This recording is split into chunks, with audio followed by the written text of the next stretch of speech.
Unfortunate કમનસીબ ચિંતાજનક ઘટના આપણી સામે આવી છે એ છે અમરેલીના એક શિક્ષકે કેટલીક માસૂમ બાળકીઓ સાથે છેડા કર્યા, દુષ્કર્મ કર્યું, એની ફરિયાદ સામે આવી છે. અત્યંત ચિંતાજનક વિષય છે.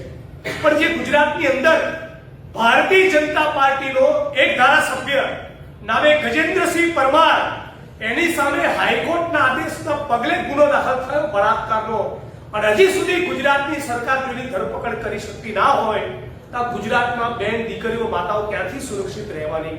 અને એટલા માટે મેં રાજ્યની સરકારને ચેલેન્જ આપી કે 27 માર્ચના દિવસે જ્યારે ગુજરાતની વિધાનસભાનું સત્ર પૂરું થાય, એનો સૂર્યાસ્ત થાય ત્યાં સુધીમાં જો તમારામાં પાણી હોય તો આ બળાત્કારના ભાજપના આરોપી, ભાજપના ધારાસભ્ય જે બળાત્કારના આરોપી છે ગજેન્દ્રસિંહ પરમાર, એની તમે ધરપકડ કરીને બતાવો. આ મુદ્દે પણ આખી ભારતીય જનતા પાર્ટીની કેબિનેટ અને તમામ ધારાસભ્યો મૌન હતા.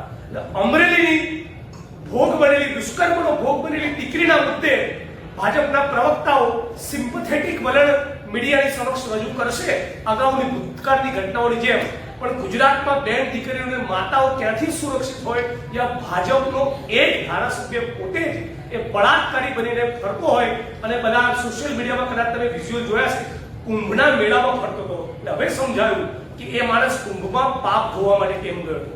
બળાત્કારના આરોપીની ધરપકડ ફક્ત ભાજપનો ધારાસભ્ય છે એના કારણે ન થાય. આ ગુજરાત કોઈ પણ સંજોગોમાં ચલાવી લેવું ન જોઈએ.